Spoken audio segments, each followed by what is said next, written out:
यदि आप जेपीएससी की तैयारी कर रहे हैं तो ऑनलाइन टेस्ट सीरीज के लिए डाउनलोड करें आज ही हमारा ऐप। कार साथियों, स्वागत है आपके अपने YouTube channel JL Jharkhand lives में। दोस्तों, आज है 24 मार्च और हम लोग यहाँ पर आज 24 मार्च के झारखंड के महत्वपूर्ण करेंट अफेयर क्वेश्चंस देखने वाले हैं। तो दोस्तों, अगर आप जेएल झारखंड लाइव चैनल में अगर नए हैं तो सबसे पहले चैनल को जरूर सब्सक्राइब कर लीजिए और साथ ही जो बेल आइकन बना हुआ है उसको प्रेस कर लीजिए ताकि आगे का जो भी अपडेट्स अगर वीडियो आएगी नोटिफिकेशन सबसे पहले आपको यहाँ पर मिल जाया करेगी। तो दोस्तों, चैनल को जरूर सब्सक्राइब कर लीजिए और पीडीएफ के लिए आप हमारे टेलीग्राम ग्रुप ज्वाइन कर लीजिए।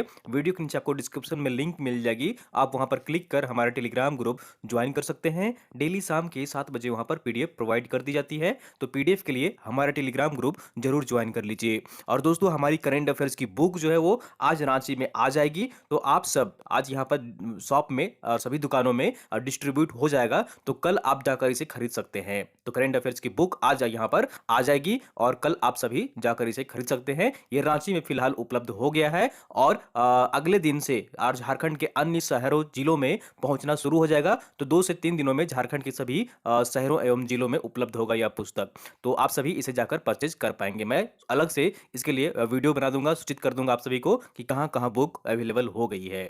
ठीक है, चलिए हम लोग यहाँ पर आज 24 मार्च के झारखंड के महत्वपूर्ण करेंट अफेयर क्वेश्चंस देखते हैं। तो यहाँ पर आज का पहला प्रश्न है, अपनी सुरक्षा अपने हाथ अभियान की शुरुआत 22 मार्च 2021 को मुख्यमंत्री हेमंत सोरेन द्वारा शुरुआत की गई है। यह अभियान राज्य के कितने स्कूलों में चलाया जाएगा? तो इसका सही आंसर जो होगा यहाँ पर ऑप्शन नंबर डी इज बिल्कुल सही आंसर हो जाएगा। 14,500 स्कूलों में अपनी सुरक्षा अपने हाथ अभियान चलाई जाएगी। ठीक है, कितने स्कूलों में? 14,500 स्कूलों में, राज्य भर के 14,500 स्कूलों में इस अभियान को चलाया जाएगा और इसकी शुरुआत जो की गई है वो 22 मार्च 2021 को मुख्यमंत्री हेमंत सोरेन द्वारा की गई है। तो ऑप्शन नंबर डी इज बिल्कुल सही आंसर हो जाएगा। चलिए हम लोग यहाँ पर और भी डिटेल्स में यहाँ पर देख लेते हैं। तो मुख्यमंत्री हेमंत सोरेन द्वारा 22 मार्च 2021 को झारखंड विधानसभा परिसर से अपनी सुरक्षा अपने हाथ जागरूकता अभियान की शुरुआत की है।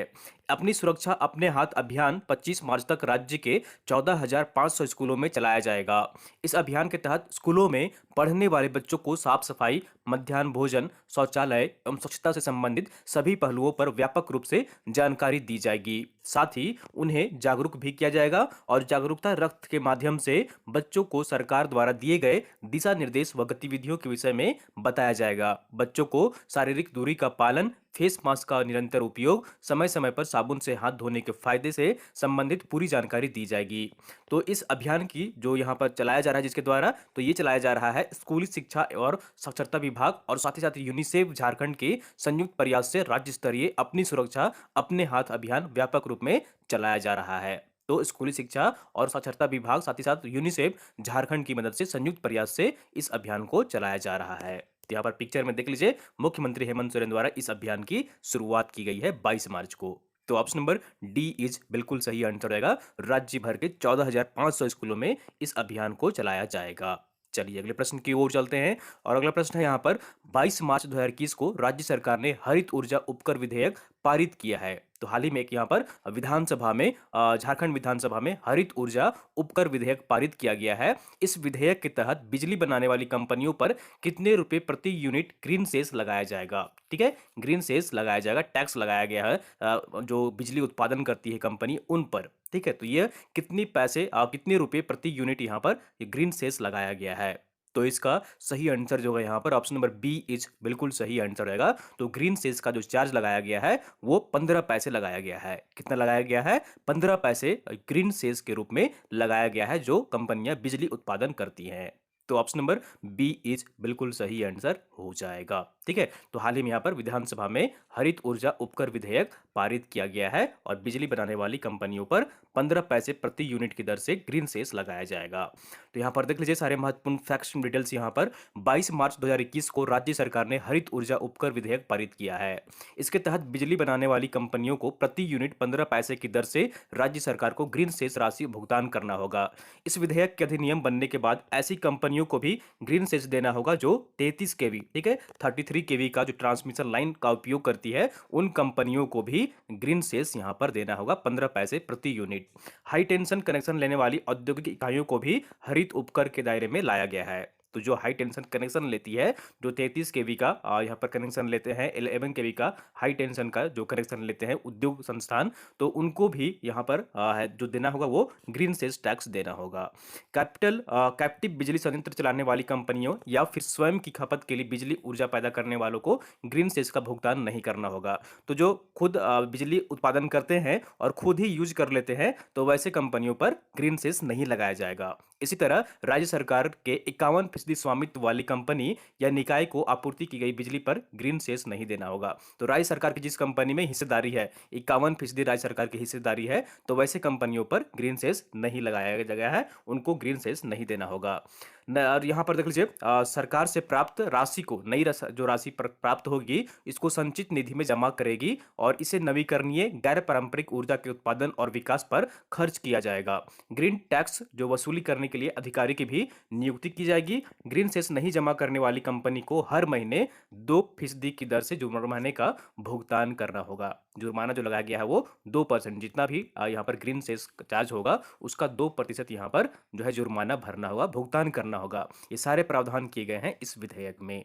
तो ऑप्शन नंबर यहाँ पर जो होगा बी इज बिल्कुल सही आंसर रहेगा। ग्रीन सेस टैक्स लगाया गया है, प्रति यूनिट की दर जो होगी वो 15 पैसे होगी। चलिए अगले प्रश्न की ओर चलते हैं और अगला प्रश्न है यहाँ पर, national level science talent search examination 2021 NSTSE परीक्षा में झारखंड में कौन टॉपर रहे हैं? ठीक है, national level science talent search examination 2021 में यहाँ पर झारखंड में कौन टॉपर रहे हैं? तो इसका सही आंसर जो होगा यहाँ पर ऑप्शन नंबर सी इज बिल्कुल सही आंसर रहेगा। तो ये है अंशुमन कुमार। कौन है? अंशुमन कुमार है, जो कि national level science talent search examination 2021 NSTSE परीक्षा में झारखंड के टॉपर रहे हैं। तो ऑप्शन नंबर सी इज बिल्कुल सही आंसर रहेगा और इनको देश भर में 147वां रैंक प्राप्त हुआ है। वो भी यहाँ पर चलिए डिटेल्स में हम लोग यहाँ पर देख लेते हैं।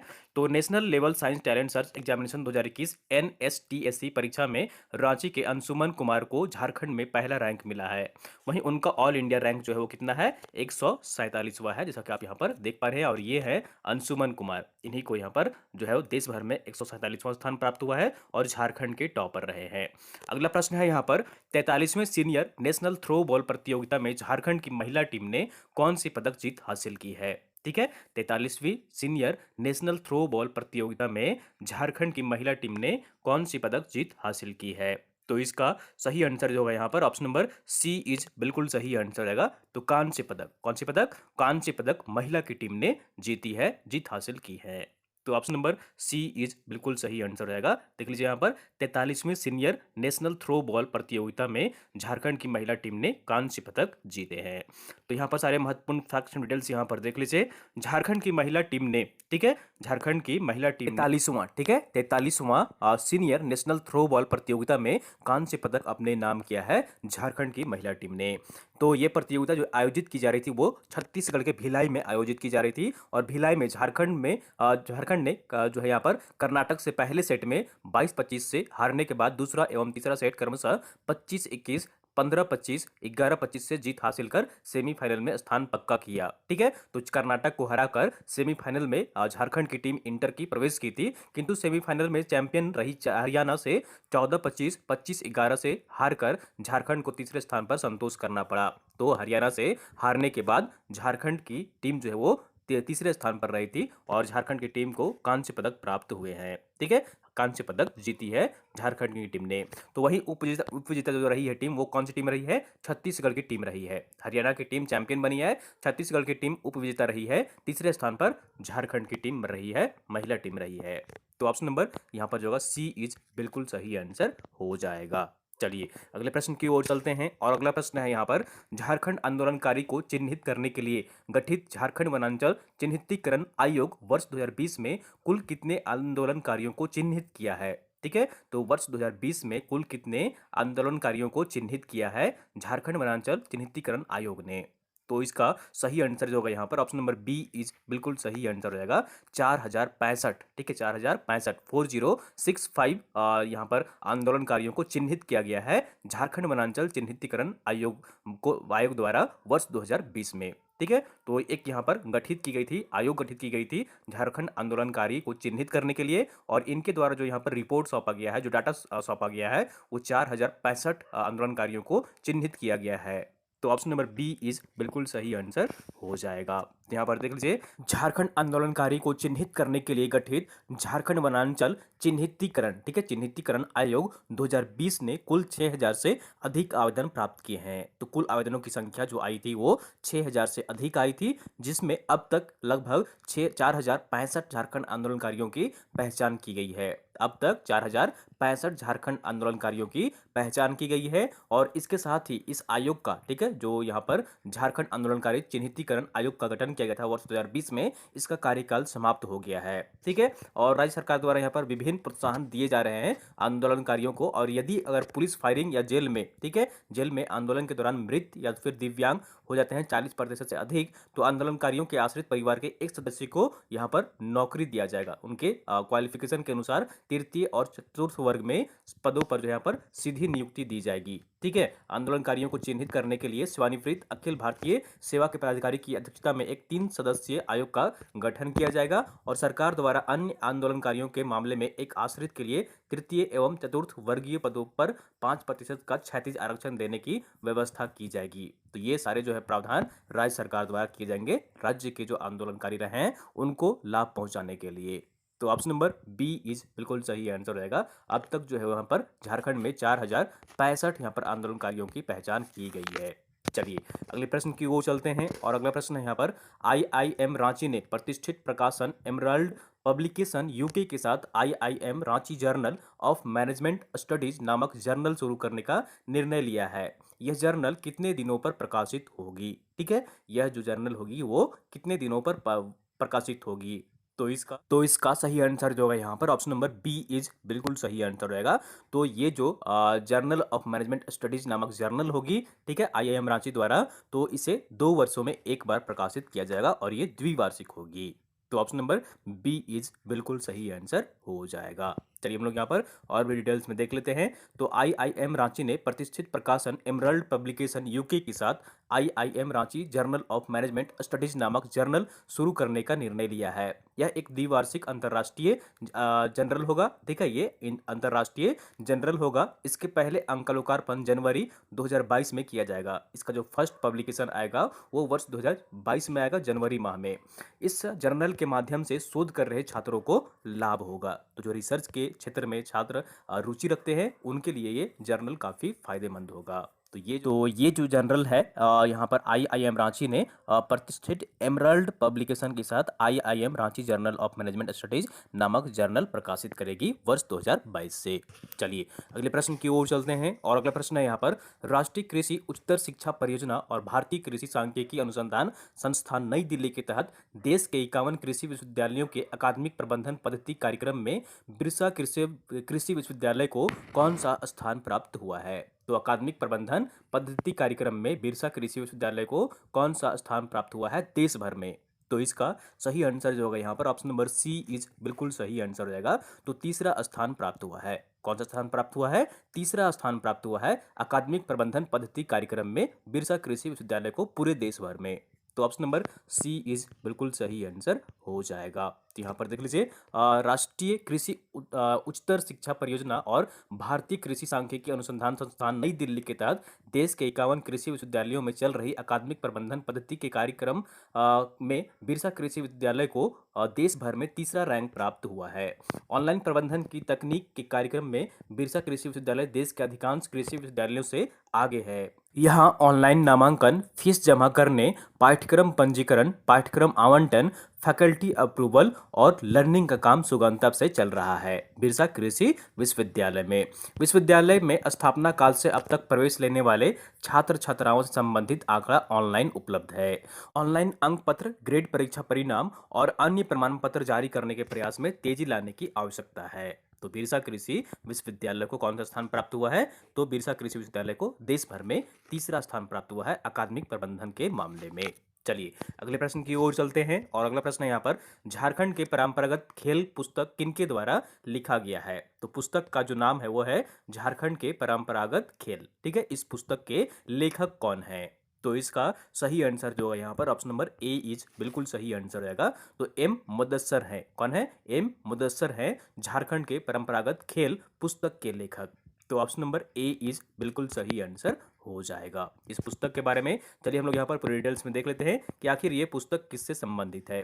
तो विलुप्त होते परंपरागत खेलों को बचाने और नई पीढ़ी तक पहुंचाने के उद्देश्य से एम मुदस्सर ने खेलों की जानकारी को लिपिबद्ध करते हुए पुस्तक का रूप दिया है। ऐसे इस पुस्तक में 41 खेलों को स्थान दिया गया है जो परंपरागत रूप से झारखंड में खेले जाते हैं। इनमें से कुछ का अस्तित्व संकट में भी है। इन खेलों में वह तमाम खेल शामिल हैं जिन्हें यहाँ के लोग खेल कर बड़े हुए हैं।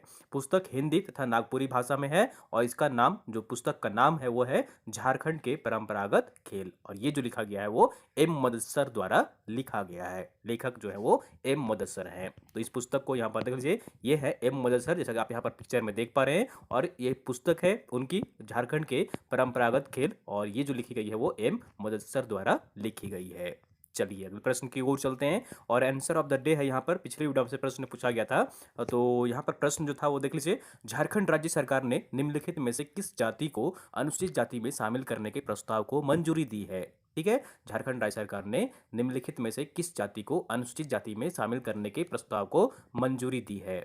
तो इसका सही आंसर जो होगा यहाँ पर ऑप्शन नंबर डी इज बिल्कुल सही आंसर रहेगा, यह सभी। तो केवट, मल्लाह और निषाद, इन जातियों को अनुसूचित जाति में शामिल करने के प्रस्ताव को राज्य सरकार ने मंजूरी प्रदान कर दी है।